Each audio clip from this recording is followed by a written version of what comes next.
हाय बच्चों, हम लोग डिटर्मिनेंट का एक लेक्चर कंप्लीट कर चुके हैं। फर्स्ट लेक्चर जिसमें हम लोगों ने डिटर्मिनेंट के बारे में चर्चा किया। उसमें मैंने बताया आप लोग को बच्चों, डिटर्मिनेंट का बेसिक इंट्रोडक्शन के रूप में मैंने इसको डाला है स्टार्टिंग में। उसमें मैंने ये बताया बच्चों कि डिटर्मिनेंट सिर्फ और सिर्फ स्क्वायर मैट्रिक्स का डिफाइंड होता है। और डिटर्मिनेंट होता क्या है? डिटर्मिनेंट होता है sum of product of elements of any row और column with their corresponding cofactors. Corresponding cofactors उसको हम लोग बोलेंगे डिटर्मिनेंट वैल्यू। लेकिन प्यारे बच्चों, यदि डिटर्मिनेंट बहुत टिपिकल हो, बहुत ज्यादा टिपिकल हो, तो वहां पे sum of product of elements with their corresponding cofactor से निकालना में बहुत मुश्किल हो जाएगा, बहुत लेंदी अलजेब्रा हो जाएगा।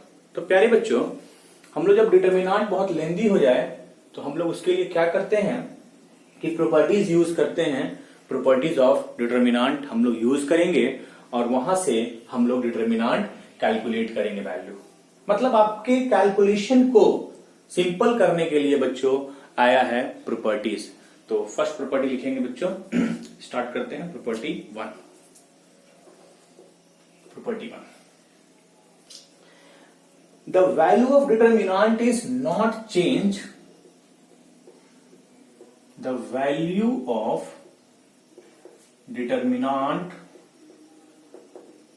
is not changed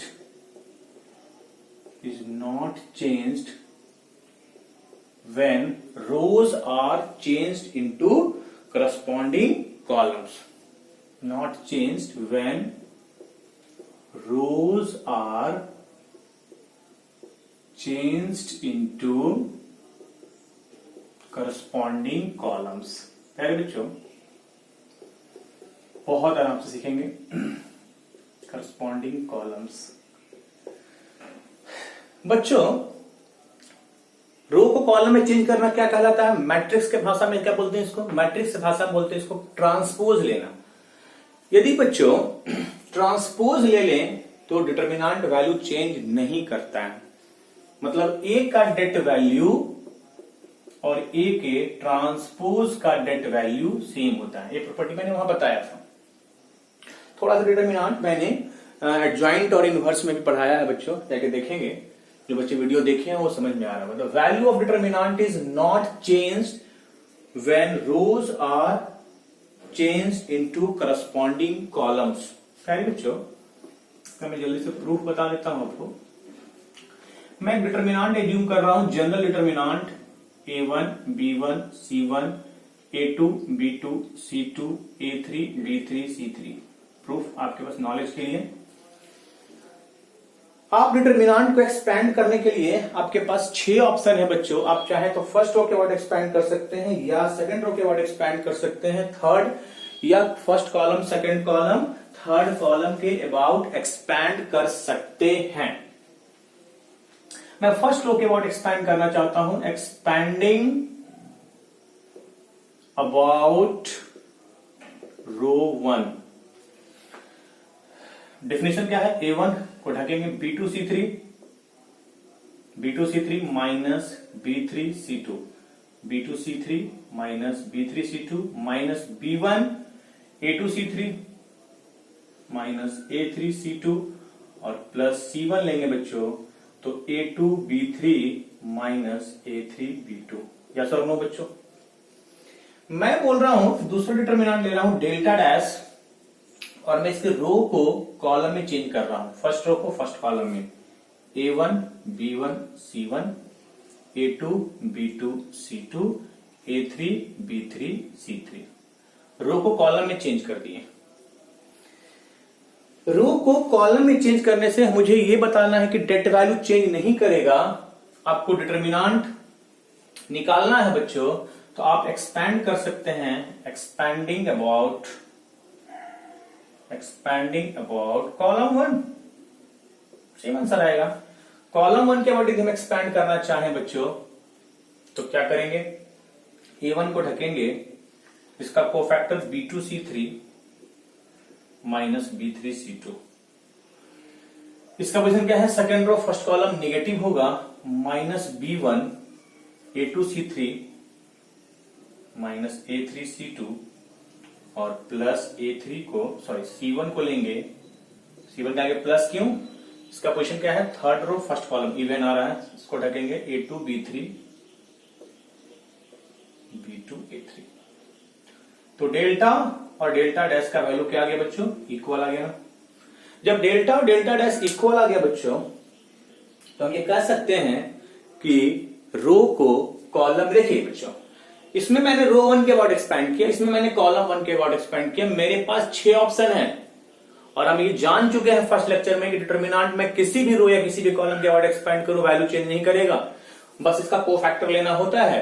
तो मैं इसमें रो 1 के अबाउट एक्सपैंड किया, ये वैल्यू आया, और मैंने इसको कॉलम 1 के अबाउट एक्सपैंड किया, ये वैल्यू आया। ये दोनों वैल्यू मैच कर रहा है कि नहीं कर रहा है बच्चों, यस और नो। तो बच्चों ट्रांसपोज लेने से मतलब रो को करस्पॉन्डिंग कॉलम में चेंज करने से उसके डिटर्मिनेंट वैल्यू पे कोई असर नहीं होता है। देखते हैं बच्चों नेक्स्ट प्रॉपर्टी,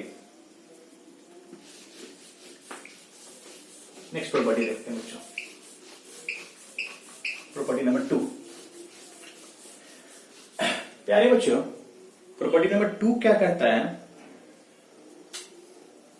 प्रॉपर्टी नंबर 2 कहता है, लिखेंगे सारे बच्चे,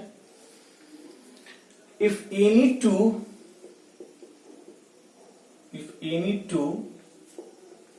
rows or columns of a determinant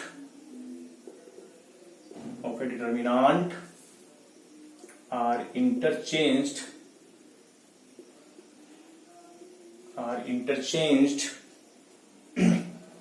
the sign of the value of the determinant is changed.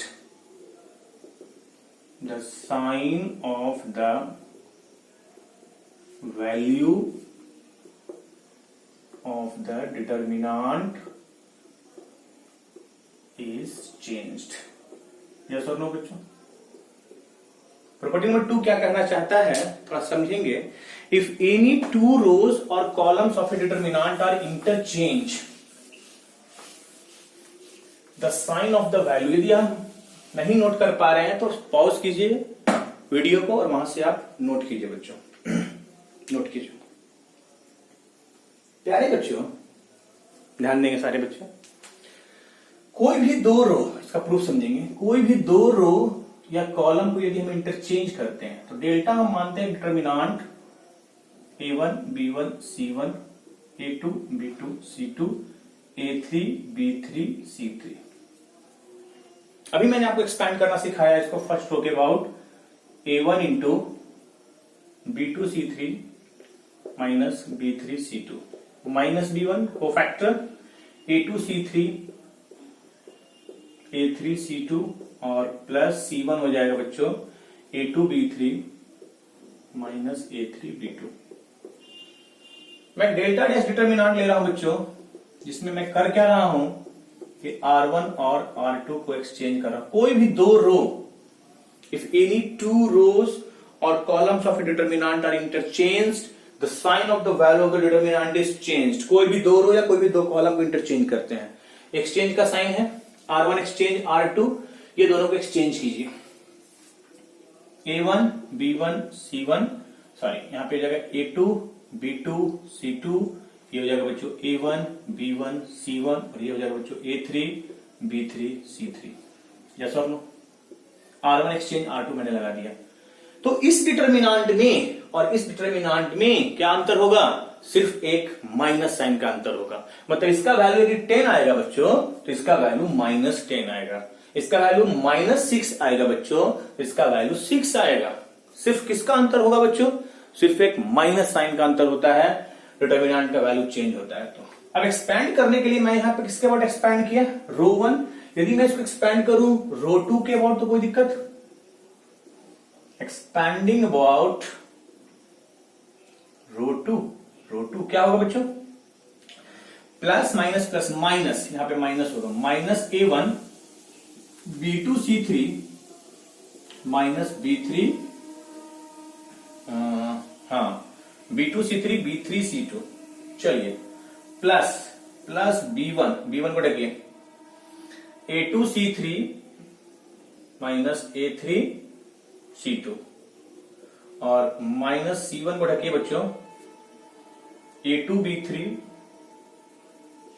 A2B3 minus A3B2, दोनों में माइनस का अंतर मुझे प्रूव करना है। माइनस यदि हम कॉमन ले लेते हैं बच्चों पूरे में, तो ये बन जाएगा A1 into B2C3 minus B3C2 minus B1 into A2C3 minus A3C2 और plus C1 A2B3 minus A3B2, और ये आ जाएगा माइनस डेल्टा के बराबर आ जाएगा, यानी डेल्टा डैश जो होगा बच्चों वो माइनस ऑफ द डेल्टा के बराबर आ जाएगा। मतलब कोई भी दो रो या कॉलम यदि हम इंटरचेंज करते हैं बच्चों तो सिर्फ और सिर्फ माइनस का अंतर आ जाता है। This is the next property, property number 2। आते हैं बच्चों प्रॉपर्टी नंबर 3 पे। प्रॉपर्टी नंबर 3 नोट करेंगे बच्चों। दो रो या कॉलम एक्सचेंज करेंगे, एक्सपैंड करने के लिए हम लोग R1 के अबाउट किए, यहाँ पे R2 के अबाउट किए। अब किसी भी रो या किसी भी कॉलम के अबाउट इंडिपेंडेंटली एक्सपैंड कर सकते हैं, कोई दिक्कत नहीं। थर्ड प्रॉपर्टी नंबर 3 पे आइए बच्चों, इसको नोट करेंगे प्रूफ। प्रॉपर्टी नंबर 3 देखेंगे। The value of A determinant is 0, the value of A determinant is 0 if any two rows or columns are identical. The value of a determinant is 0 if any two rows or columns are identical. कोई भी दो रो या column identical हो जाए बच्चों तो उसका date value कितना हो जाता है? 0। हटा रहे बच्चों इसको, प्रूफ देखेंगे। ये प्रॉपर्टी हम लगता है वहां भी लिखाए हैं। दो रो या कॉलम आइडेंटिकल हो जाए बच्चों तो डेट वैल्यू 0। क्या है बच्चों? प्रूफ देखेंगे। डेल्टा कितना? दो आइडेंटिकल लेना है, A1 B1 C1, A1 B1 C1, इसको और डिफरेंट ले लेते हैं, A2 B2 C2। R1 exchange R2 करते हैं, R1 एक्सचेंज R2 करते हैं बच्चों। जब R1 R2 को एक्सचेंज करेंगे प्यारे बच्चों, दोनों एक्सचेंज तो होगा लेकिन पता नहीं चलेगा, क्योंकि दोनों आइडेंटिकल है, लेकिन अभी ने पीछे का जो प्रॉपर्टी पढ़े हैं उससे साइन क्या आएगा बच्चों? माइनस साइन आएगा। और यही तो डेल्टा है, माइनस डेल्टा, यानी delta equal to minus delta, यानी 2 डेल्टा इक्वल टू 0, मतलब determinant value is always 0। Guarantee है कि दो रो या कॉलम आइडेंटिकल आ गया बच्चों तो डेट वैल्यू 0। इसका हम बहुत यूज करेंगे। किसी तरह दो रो या कॉलम को आइडेंटिकल कर दें तो गारंटी है कि डिटर्मिनेंट वैल्यू कितना हो जाएगा प्यारे बच्चों? 0। आते हैं बच्चों प्रॉपर्टी नंबर 4 पे। प्रॉपर्टी नंबर 4 पे है प्रूफ, समझ लें बच्चों। प्रॉपर्टी नंबर 4 क्या कहता है? प्रॉपर्टी नंबर 4 कहता है बच्चों कि डेल्टा कोई डिटर्मिनेंट है, A1 B1 C1 A2 B2 C2 A3 B3 C3, और एक दूसरा डिटर्मिनेंट हम लोग ले रहे हैं बच्चों डेल्टा डैश किसी एक रो। देखिएगा बच्चों यहां पे थोड़ा सा समझिएगा। मैट्रिक्स में किसी एलिमेंट से मल्टीप्लाई करने का मतलब होता है उसके सारे एलिमेंट में k से मल्टीप्लाई करना, लेकिन डिटर्मिनेंट में किसी एलिमेंट से मल्टीप्लाई करने का मतलब होता है उसके किसी एक रो या एक कॉलम में मल्टीप्लाई करना। तो डेल्टा डैश यदि है बच्चों इसमें k से गुना हो गया, KA1 KA2 KA3, इसके सारे रो में k से, रो या कॉलम दोनों के लिए वैलिड है। जो प्रॉपर्टी रो के लिए होगा कॉलम के लिए भी वैलिड होगा। A2 B2 C2 और A3 B3 C3। तो बच्चों what is the relation between delta and delta dash? तो डेल्टा डैश जो होगा वो k टाइम्स डेल्टा होगा। यही प्रॉपर्टी है, प्रॉपर्टी नंबर 4। यदि कोई भी रो या कोई भी कॉलम में कोई कांस्टेंट से मल्टीप्लाई हो गया तो ये कांस्टेंट, ये डेल्टा डैश जो डिटर्मिनेंट होगा इसका k टाइम्स हो जाएगा। या हम लोग इसको ऐसे बोल सकते हैं कि किसी रो या कॉलम में कोई कांस्टेंट से मल्टीप्लाई है तो पूरे रो से बाहर आ सकता है, कॉमन लेकर के बाहर k आ जाएगा। इसका प्रूफ समझेंगे। हम डेल्टा डैश लेकर के पढ़ रहे हैं। डेल्टा डैश कितना है बच्चों? KA1, KA2, KA3, A2, B2, C2 और A3, B3, C3। Expanding about row 1, KA1 को ढक दीजिए, B2, C3, B3, C2, KA2 को ढकिए बच्चों, A2, C3 minus A3, C2 बच्चों, प्लस KA3 को ढकिए बच्चों, A2, B3 minus A3, B2। प्यारे बच्चों, क्या सबसे पूरा k बाहर आ गया? यहां भी k है, यहां भी k है, यहां भी k है, तो कॉमन लेके हम बाहर करते हैं, आ जाएगा बच्चों A1 into B2 C3 B3 C2 minus A2 C3 minus A3 C2 और plus A2 B3 minus A3 B2। यही तो डेल्टा है, k टाइम्स डेल्टा। डेल्टा को यदि हम एक्सपेंड करेंगे तो ही आएगा, डेल्टा डैश जो होगा बच्चों वो k टाइम्स डेल्टा होगा। यानी किसी डिटर्मिनेंट में कोई किसी रो या किसी भी कॉलम में कोई k से मल्टीप्लाइड है तो उस पूरे कॉमन फैक्टर को हम बाहर कर देंगे और ये A1, A2, A3, B1, B2, B3, C1, C2 ये बन जाएगा। किसी भी रो या किसी भी एक से, मैट्रिक्स में ऐसा नहीं होता, मैट्रिक्स में पूरे से बाहर करना होगा, पूरे में मल्टीप्लाई करना होगा, लेकिन डिटर्मिनेंट में कांस्टेंट से मल्टीप्लाई करने का मतलब होता है उसके किसी एक रो या एक कॉलम में मल्टीप्लाई करना। This is the difference between matrix and determinant. इसमें किसी स्केलर से मल्टीप्लाई करना एक रो में जाएगा, पूरे में नहीं जाएगा, गलती मत कीजिएगा बच्चों। तो नेक्स्ट प्रॉपर्टी देखते हैं बच्चों, प्रॉपर्टी नंबर 5। हटाए बच्चों, मजा आ रहा है? मजा आना चाहिए बच्चों, समझ में आना चाहिए। अच्छे से सुनिए बात को, जितना हम बोलते हैं प्रॉब्लम डिस्कशन करेंगे और इसको अच्छे से आप क्लियर कीजिए तो मजा आएगा। तो लिखते हैं बच्चों प्रॉपर्टी नंबर 5। प्रॉपर्टी नंबर 5 क्या कहता है बच्चों, गौर से सुनेंगे। प्रॉपर्टी नंबर 5 कहता है A1 B1 C1 A2 B2 C2 A3 B3 C3। Property number 5 कह रहा है बच्चों कि कोई भी एक रो या एक कॉलम यदि दो एलिमेंट का सम है, फर्स्ट रो मान लीजिए कि एलिमेंट का सम है अल्फा 1 बीटा 1 गामा 1, ठीक है। फर्स्ट रो आपका दो एलिमेंट का सम हो गया, अल्फा 1 अल्फा 2 अल्फा 3 ले लेते हैं, ज्यादा दिक्कत, ज्यादा वेरिएबल नहीं मानना है तो, ठीक है। चलिए, कोई भी सुनिएगा गौर से, कोई भी एक रो या एक कॉलम यदि दो एलिमेंट का सम है तो ये दो डिटर्मिनेंट में ब्रेक कर जाएगा। ये भी बहुत यूजफुल,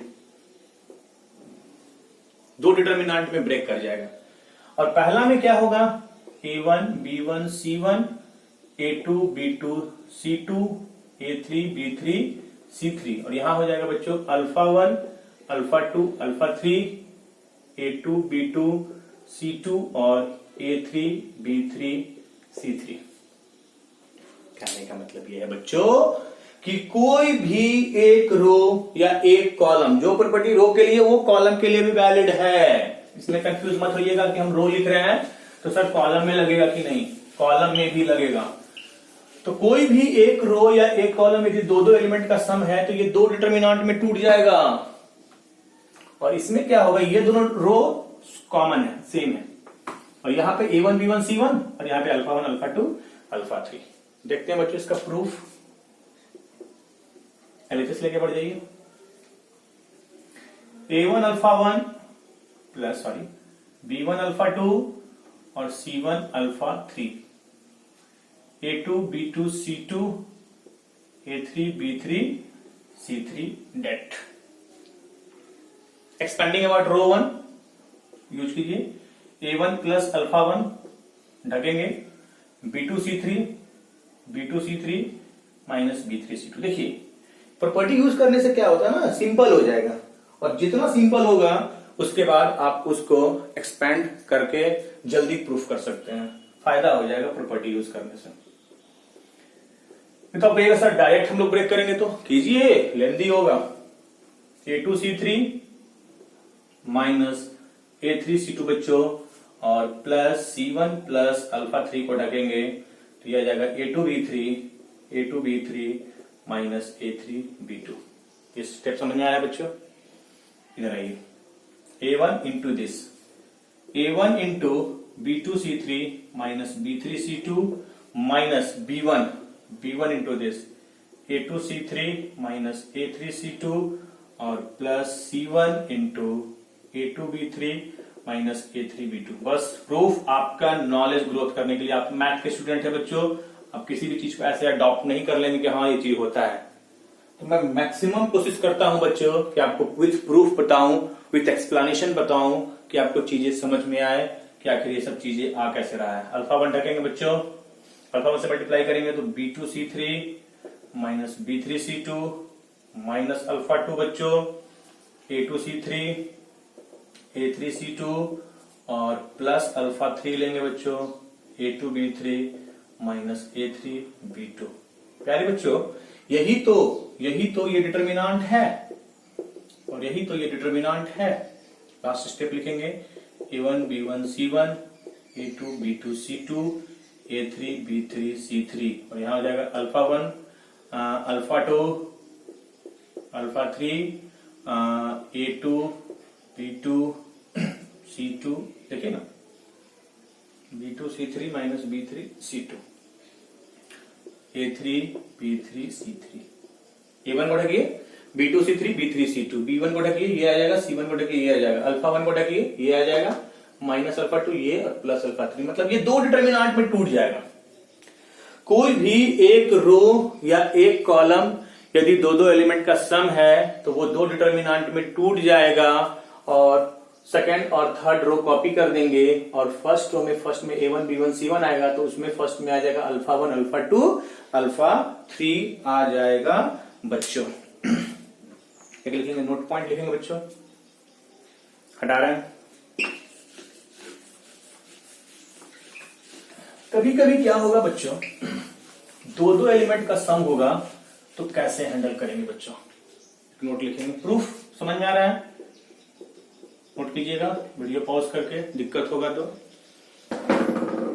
प्यारे बच्चों, ऐसा भी तो हो सकता है बच्चों, ये जो डिटर्मिनेंट है A1 B1 C1 A2 B2 C2 A3 B3 C3, और एक रो या एक कॉलम दो एलिमेंट का सम हो जाए, ये अल्फा 1 अल्फा 2 अल्फा 3, और ये हो जाए बच्चों, ये हो जाए बच्चों,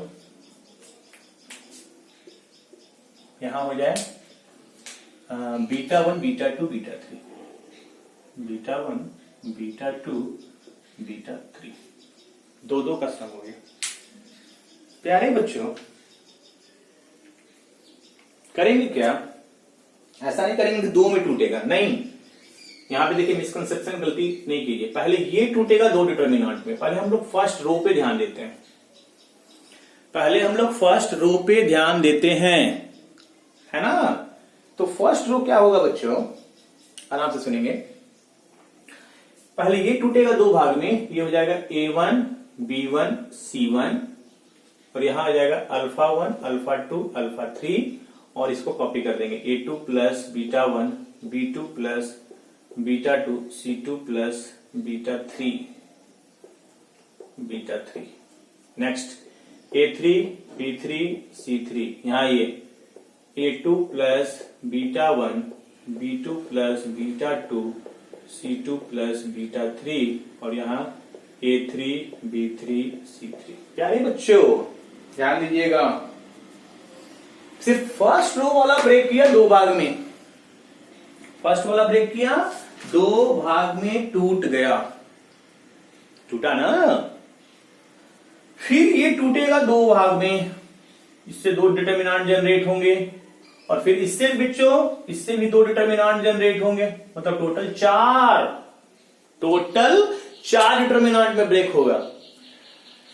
इससे ये दोनों और इससे बाकी दोनों। यहां ये A1 B1 C1 इस दो का सम है, A2 B2 C2 A3 B3 C3। यहां ये A1 B1 C1 beta 1 beta 2 beta 3 A3 B3 C3। चलिए उसको में आइए, alpha 1 alpha 2 alpha 3 A2 B2 C2 A3 B3 C3 alpha 1 alpha 2 alpha 3 beta 1 beta 2 beta 3 A3 B3 C3। Total चार में break होगा बच्चों। इससे दो डिटर्मिनेंट जनरेट होगा। पहले फर्स्ट रो को प्रायोरिटी देंगे और फर्स्ट रो को प्रायोरिटी देके पहले दो डिटर्मिनेंट में ब्रेक होगा, ये दो में टूट जाएगा, ये बाकी दोनों सेम रहेगा, सेकंड और थर्ड सेम रहेगा।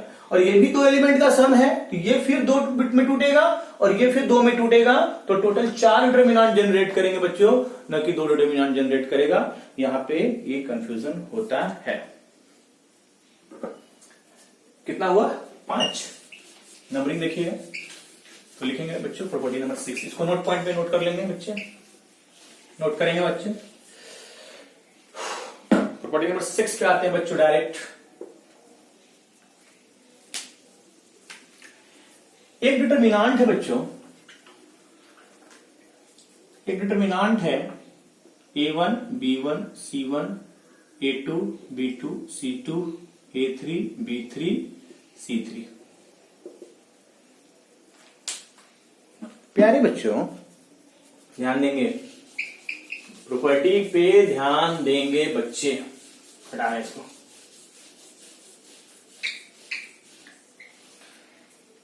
आपको याद कीजिए, मैं बताया हूं एलिमेंट्री ट्रांसफॉर्मेशन इनवर्स में, मैट्रिक्स का इनवर्स निकालने में यदि हम लोग यहां पे एक ट्रांसफॉर्मेशन लगा देते हैं, R1 को R1 प्लस के R2, ऐसा कर सकते हैं।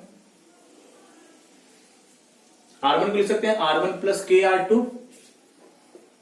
A1 प्लस के A2, B1 प्लस के B2, C1 प्लस के C2, बाकी को छोड़ देंगे A2 B2 C2 A3 B3 C3। मतलब किसी एक रो में मैं ये ट्रांसफॉर्मेशन यूज कर दूं Ri को Ri प्लस के Rj, तो उससे डेट वैल्यू चेंज नहीं करता। ऐसा ट्रांसफॉर्मेशन करने से डिटर्मिनेंट पे कोई असर नहीं होगा। मतलब इसका डेट वैल्यू कैलकुलेट करें या इसका डेट वैल्यू कैलकुलेट करें बच्चों, दोनों से कोई इफेक्ट नहीं पड़ेगा, दोनों से वैल्यू सेम आएगा, दोनों से वैल्यू सेम आएगा।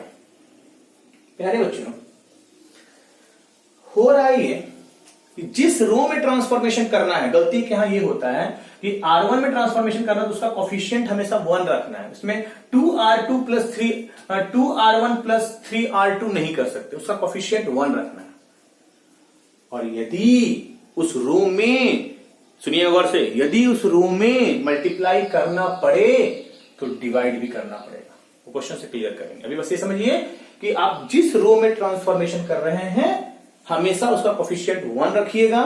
यदि कभी कभी किसी प्रॉब्लम में मल्टीप्लाई करना पड़ता है तो हमको क्या करेंगे बच्चों, 1/k से डिवाइड करेंगे। अभी बस ये समझिए। अब बोलिएगा सर ऐसा क्यों इफेक्ट नहीं पड़ा, ऐसा करने से क्या हुआ कि नहीं चेंज हुआ, तो प्रूफ पे ध्यान दीजिए।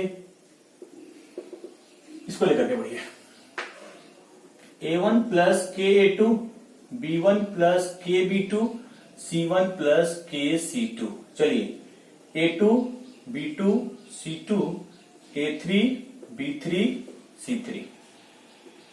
अभी प्रॉपर्टी में पढ़ाया, इसको दो भाग में तोड़ दिए, हाँ या ना।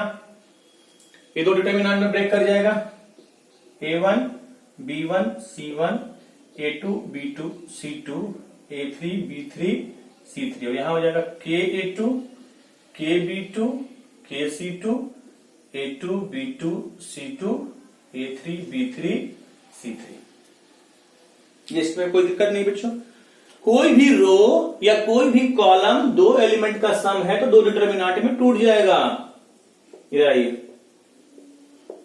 अब इसमें पूरे में k से मल्टीप्लाई है, k क्या आ जाएगा बच्चों, बाहर आ जाएगा ना, a1 b1 c1 a2 b2 c2 a3 b3 c3 और ये k आ गया बाहर, यहां आ जाएगा a2 b2 c2 a2 b2 c2 और a3 b3 c3। यस और नो बच्चों, हाँ या ना, हाँ। अब ये दोनों देखिए तो बच्चों गौर से आइडेंटिकल है, सुनना गौर से, जब दो रो या कॉलम आइडेंटिकल हो तो डेट वैल्यू 0, ये तो पूरा 0 हो जाएगा, 0 हो जाएगा। तो यहां बचेगा a1 b1 c1 a2 b2 c2 a3 b3 c3। मतलब इसमें ऐसा ट्रांसफॉर्मेशन करने से r1 को r1 प्लस के r2 या r1 को r1 प्लस के r3, ऐसा ट्रांसफॉर्मेशन करने से उसके डिटर्मिनेंट वैल्यू पे कोई असर नहीं होता है। फिर से बात सुनिएगा, जिस रो या जिस कॉलम में हम लोग ये ट्रांसफॉर्मेशन लगा रहे हैं उसका कोफिशिएंट यहां पे हमेशा 1 रखना है। यदि आप दूसरे नंबर से करते हैं तो आपको उस नंबर से डिवाइड करना होगा बैलेंस करने के लिए। प्यारे बच्चों, हम लोग का टारगेट ये होता है डिटर्मिनेंट में कि यदि एलिमेंट्री ट्रांसफॉर्मेशन लगाकर के ये देखिए मैक्सिमम कितना ट्रांसफॉर्मेशन कर सकते हैं। यदि 3/3 डिटर्मिनेंट है तो आपको 2 को 0 बनाना होगा, एक कम होता है, ऑर्डर से एक कम।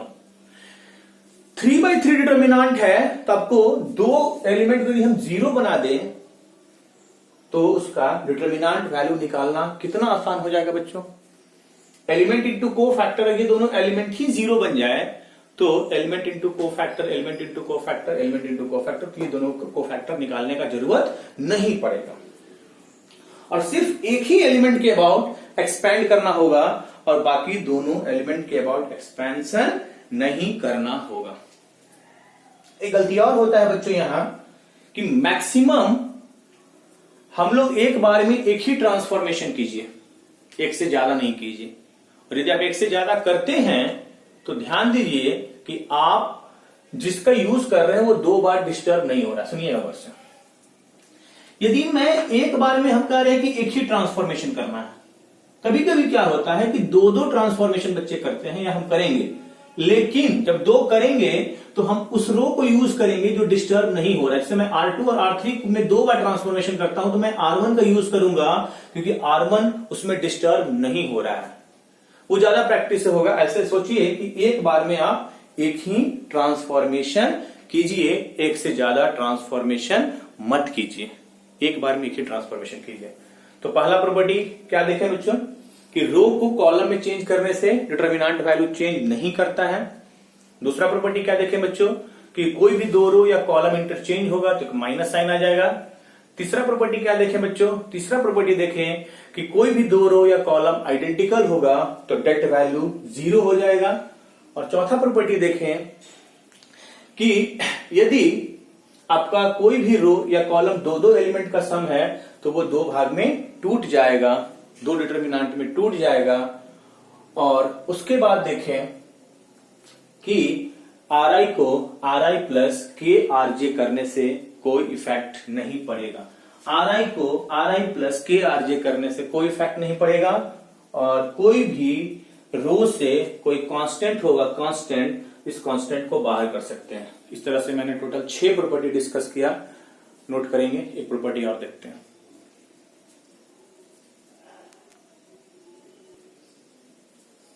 हाँ बच्चों, हम लोग देखते हैं प्रॉपर्टी नंबर 7, ये भी काफी इंपॉर्टेंट है। इफ डेल्टा आर, समझेंगे यहां पर है F1R, F2R और F3R फंक्शन ऑफ R और बाकी है कांस्टेंट हो जाए, एक वेरिएबल रो हो और बाकी constant ABCDEF constant. Where F1R, F2R, F3R are functions of R and A B C D E F are constants, function of R and A B C D E F are constants. Sigma वाला property समझिएगा बच्चों। एक row variable है, R का function है, और बाकी दोनों रो कांस्टेंट है। तो यदि मुझे निकालना है सिग्मा आर इक्वल टू 1 से n डेल आर, तो डिटर्मिनांट में जो सिग्मा होगा वो जाके सिर्फ इसमें अटैच होगा। सिग्मा आर इक्वल टू 1 से n f1 r, sigma R equal to 1 से n f2 r, और सिग्मा आर इक्वल टू 1 से n f3 r, और बाकी दोनों जीरो करते हुए रहेगा। समेशन सीरीज यूज करेंगे और समेशन सीरीज यूज करके यहां से इसका वैल्यू कैलकुलेट कर लेंगे तो इस पूरे डिटर्मिनेंट का वैल्यू आ जाएगा। क्योंकि सम यदि कोई एक वेरिएबल है, सिग्मा का प्रॉपर्टी तो इसमें सिर्फ जाके अटैच होगा, कांस्टेंट वाला रो डिस्टर्ब नहीं होगा। सिग्मा जोड़ता है और पाई आर इक्वल टू 1 से n डेल आर हुआ तो बच्चों पाई प्रोडक्ट करता है, पता है इतना। तो पाई जाके अटैच हो जाएगा इसमें, आर इक्वल टू 1 से n f1 r, pi R equal to 1 से n f2 r, और पाई आर इक्वल टू 1 से n f3 r, और ये दोनों च्यू करते हुए रहेगा एबीसी डी एफ। पाई क्या करता है? प्रोडक्ट, और सिग्मा क्या करता है? जोड़ता है। ये ज्यादा यूज होगा। एक रो, समझ लीजिएगा इस प्रॉपर्टी को, एक रो या एक कॉलम के लिए वैलिड होगा। जो चीज रो के लिए वो कॉलम के लिए भी। तो कोई एक रो या एक कॉलम वेरिएबल है और बाकी कांस्टेंट है, तो सिग्मा जो होगा वो जाकर के इसमें अटैच हो जाएगा फर्स्ट रो में, और बाकी दोनों सिंगल रहेंगे। पाई जो होगा वो अटैच हो जाएगा इसमें। इसी में आगे करेंगे ऑल्सो, इसके नीचे एफ एक्स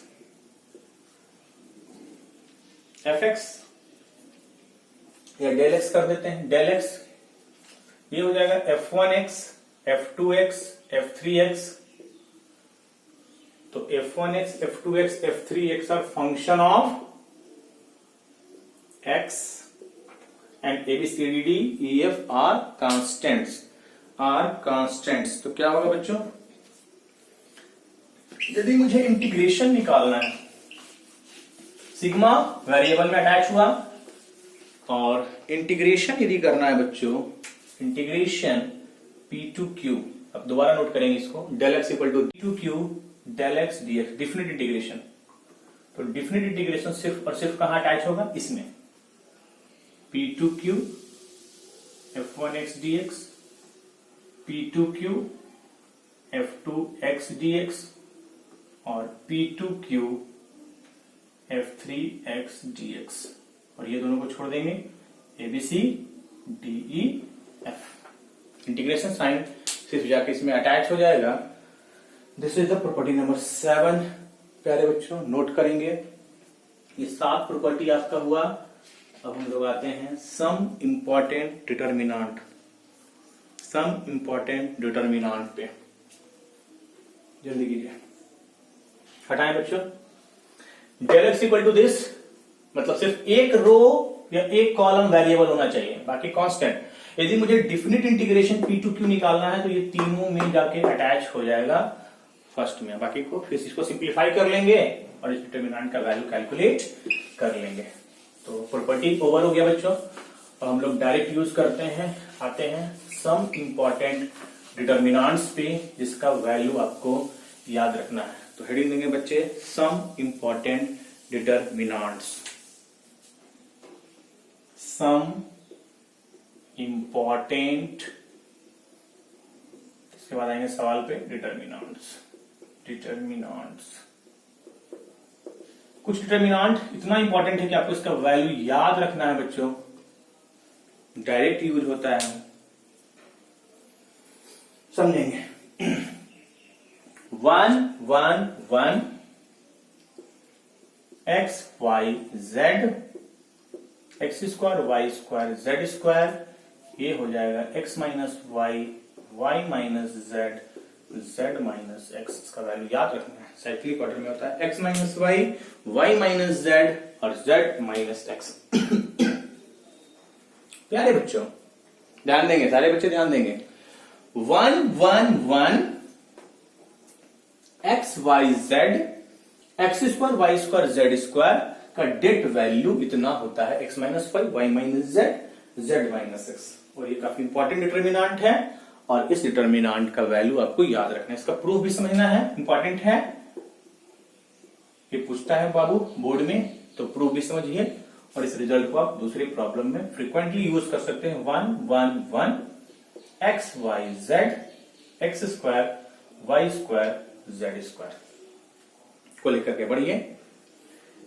बच्चों आप डायरेक्ट यूज मत कीजिए, डायरेक्ट एक्सपैंड मत कीजिए, एलिमेंट इनटू कोफैक्टर वाला चीज अब दिमाग से हटाइए। अभी तक आप जितना प्रॉपर्टी पढ़े हैं बच्चों उसको यूज करना सीखिए।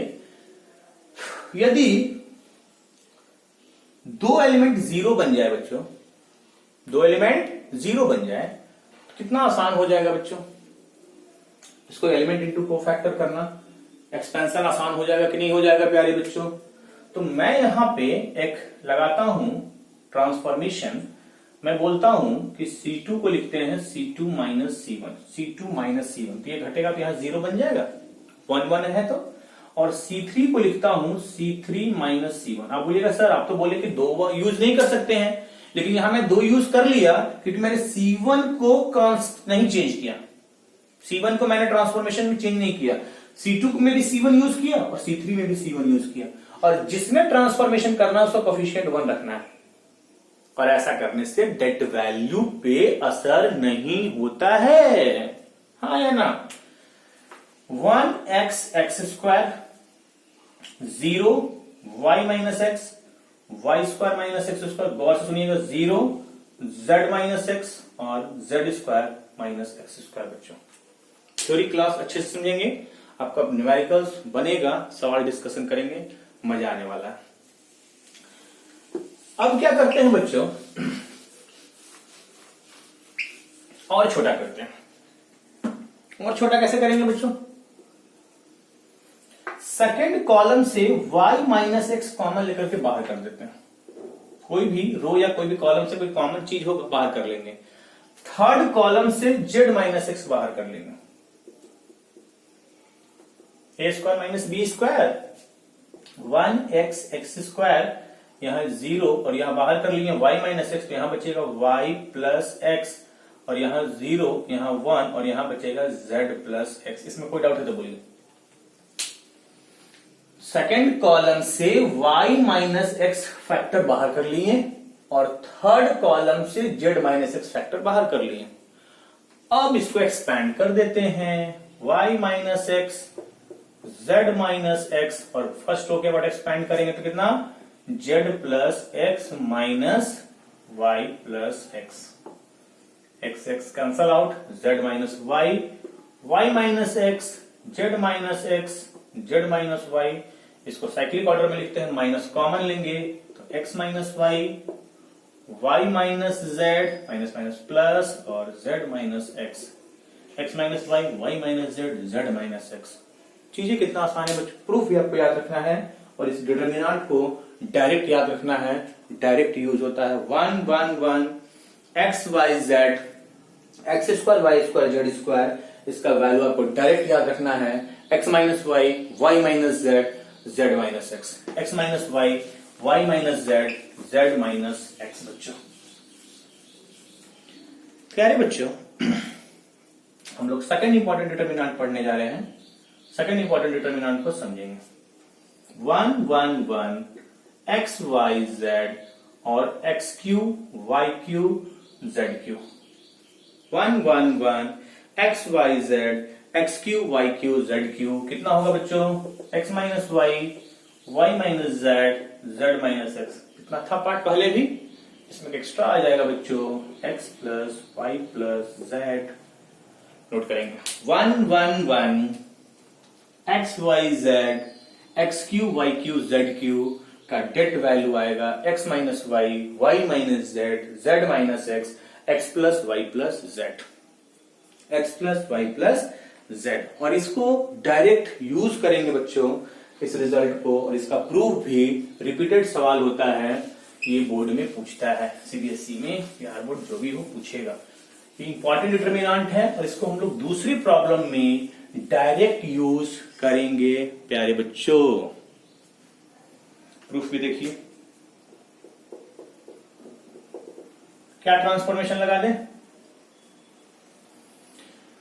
क्या मैं ट्रांसफॉर्मेशन लगा दूं, इसको लेके बढ़ रहे हैं C2 माइनस C1 और C3 minus C1, same process. C2 को C2 माइनस C1 और C3 को भी C3 माइनस C1, C1 के साथ ले रहे हैं क्योंकि C1 को हम चेंज नहीं कर रहे हैं। 3 जब 1 हो तो घटा घटा करके 2 को 0 बना सकते हैं, और 2 को 0 बनाने से कोई मतलब 3/3 ऑर्डर का डिटर्मिनेंट है तो कम से कम 2 ट्रांसफॉर्मेशन तो करना होगा बच्चों। 1x x क्यूब, चलिए 0 y minus x y Q minus x Q, बोलिएगा 0 z minus x z Q minus x Q, हाँ या ना बच्चों। अब 2 0 बन गया, नहीं तो एक्सपैंड कर देंगे। अभी एक्सपेंशन से पहले और छोटा करेंगे, और छोटा करेंगे। क्या करेंगे बच्चों, क्या इसे y माइनस एक्स बाहर आएगा, आप बोलिएगा हाँ। क्या थर्ड कॉलम से z माइनस एक्स बाहर आएगा, आप बोलिएगा हाँ। बचेगा क्या 1x x cube 0 1, a cube minus b cube, a minus b a square plus a b plus b square, 0 1 a square plus z x plus x square. अब क्या करते हैं बच्चों, अब क्या करते हैं, जब 3 में से 2 0 बन गया है तो अब हम लोग इसको एक्सपैंड कर दें और छोटा करें, और छोटा होगा, इसके बाद एक्सपैंड कर दें दिस और माइनस दिस। देखते हैं y minus x Z minus x, first के बाद एक्सपैंड 1 को ढकेंगे, ये हो जाएगा z square plus z x plus x square minus y square plus x y plus x square. कुछ कटेगा बच्चों, एक्स स्क्वायर कैंसल आउट, आया ना, अरे बोलो ना, हाँ उधर फैक्टर बच गया, y माइनस एक्स, मजा आ रहा है, z माइनस एक्स, साथ साथ चलोगे कॉपी में, मजा आएगा step by step. z square minus y square, और ये दोनों में x कॉमन लेंगे तो z minus y, z minus y को बाहर, y minus x z minus x z minus y, तो यहां पे बचेगा a स्क्वायर बी स्क्वायर, से यहां पे बचेगा z प्लस वाई और यहां बचेगा x। इसको लिखेंगे x minus y, y minus z, z minus x, minus minus दोनों साइकिल, और यहां बच जाएगा x plus y plus z। इसका प्रूफ भी आपको याद रखना है बच्चों, और इस रिजल्ट को आपको डायरेक्ट यूज करना होगा बच्चों। मैं विथ प्रूफ बता रहा हूं, अच्छे से नोट करेंगे बच्चे इसको। और आते हैं नेक्स्ट इंपॉर्टेंट डिटर्मिनेंट पे, थर्ड पार्ट पे। आप इसको वीडियो पॉज करके पूरा नोट कर लीजिए।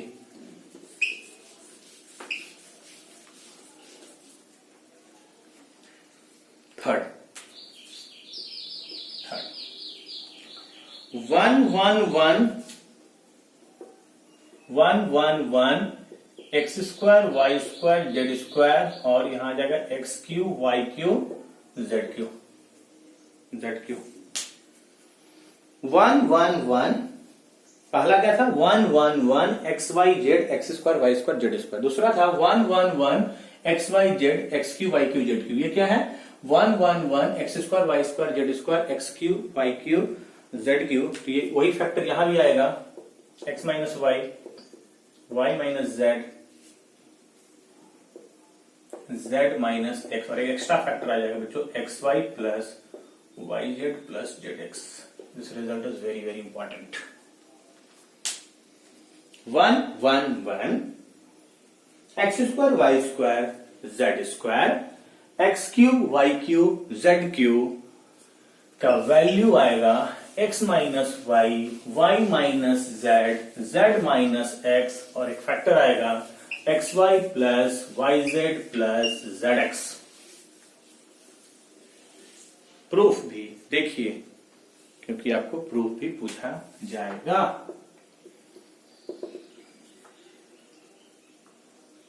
अब इतना समझ गए हो बच्चों कि 3 1 में से 2 को क्या बनाना है, 0। किसी भी एक रो या किसी भी एक कॉलम के अबाउट 3 में से 2 एलिमेंट को 0 बना देना है प्यारे बच्चों। फिर से वही C2 को C2 माइनस C1 और C3 को C3 माइनस C1, 2 ट्रांसफॉर्मेशन कर रहे हैं, लेकिन एक हम लोग हमेशा फिक्स रख के काम करना। बच्चों 1 एक्स स्क्वायर एक्स क्यूब घटाइए, 0 y square minus x square y cube minus x cube. चलिए इधर आइए, 0 z square minus x square और z cube minus x cube. Second column से क्या बाहर आएगा, y माइनस एक्स, और थर्ड से क्या बाहर आएगा, z माइनस एक्स। ये स्टेप समझ में आ रहा है। फर्स्ट से कोई दिक्कत नहीं, 1 एक्स स्क्वायर एक्स क्यूब, यहां पे 0, यहां पे क्या बचेगा बच्चों, y प्लस एक्स, क्योंकि y माइनस एक्स आपने बाहर ले लिया है। A cube minus b cube, a minus b बाहर आ चुका है, a square plus a b plus b square, 0 z plus x, और यहां से कितना, z square plus x z plus x square. हाँ या ना बच्चों, हाँ या ना प्यारे बच्चों। अब मैंने 2 को 0 बना दिया है, 2 को 0 बना दिया है। अब ये मैं डायरेक्ट इसको एक्सपैंड कर दूं, डायरेक्ट यदि मैं इसको एक्सपैंड कर दूं, है ना बच्चों, तो क्या आता है, फर्स्ट के बाद एक्सपैंड कर दीजिए, थोड़ा सा कैलकुलेशन करना होगा इसमें, y माइनस एक्स और z माइनस एक्स। चलिए 1 को हटाएंगे, इतना इंटू इतना, इतना इंटू इतना, y प्लस एक्स इंटू कितना, z square plus x z plus x square minus z plus x y square plus x y plus x square. Yes और नो, कितना आएगा बच्चों, y minus x Z minus x. चलिए multiply कीजिए, y z square x y z y x square, x z square z x cube minus y square z x y z x square z minus x y square minus x square y minus x cube, पूरा एक bracket में। क्या क्या कटेगा बच्चों, x cube से x cube cancel out, x y z से x y z cancel out, और कुछ कटेगा, वाई जेड स्क्वायर, यहां रहा वाई जेड स्क्वायर और z y square, y x square y से x square y cancel out. ठीक है, ध्यान दीजिएगा, y minus x Z minus x, ये दोनों में क्या कॉमन ले, वाई जेड, तो जेड माइनस वाई। चलिए ये दोनों में क्या कॉमन ले, ये दोनों में एक्स जेड, क्या बचेगा, एक्स जेड नहीं, ये दोनों में नहीं, एक्स जेड कॉमन लेंगे, एक्स जेड, तो z minus x, y z common लिए, वाई जेड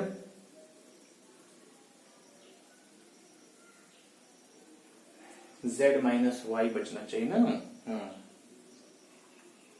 किसमें किसमें कॉमन ले, y z square x y z x square y z square x square z x cube minus y square, यहाँ पे कुछ गड़बड़ हुआ क्या, एक्स जेड स्क्वायर दो बार आ रहा है क्या, 1 2 3 4 एक्स जेड स्क्वायर और एक्स स्क्वायर जेड, ठीक है।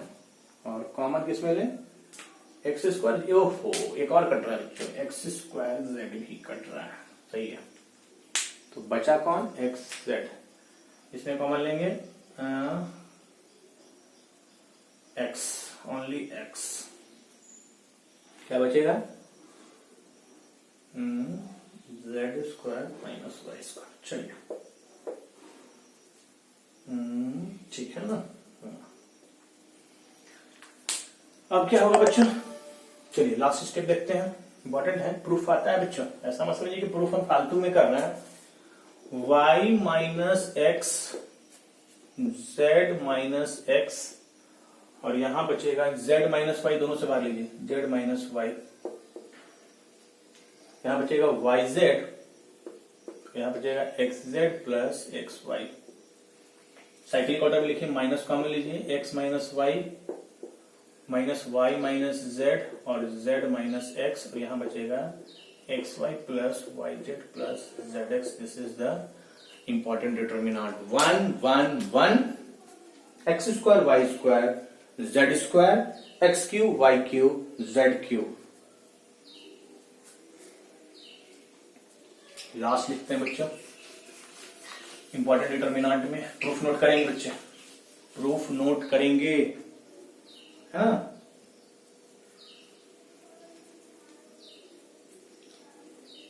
फोर्थ, इसको बोलेंगे सर्कुलेंट, सर्कुलेंट, सर्कुलेंट।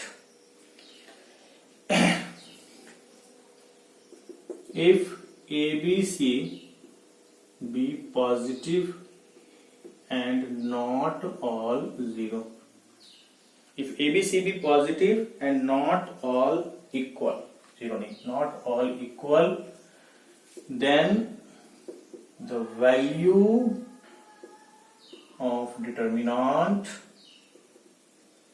तो सर्कुलेंट क्यों बोलते हैं, determinant ABC BCA CAB is negative, इस डिटर्मिनेंट का वैल्यू हमेशा क्या होगा, नेगेटिव होगा, and the value of the determinant ABC BCA CAB is negative, इसको सर्कुलेंट बोलते हैं, ABC BCA CAB, इसका वैल्यू हमेशा नेगेटिव होगा यदि ABC पॉजिटिव है, नॉट ऑल इक्वल, कैसे होगा ध्यान दीजिएगा। प्रूफ लिखेंगे बच्चे,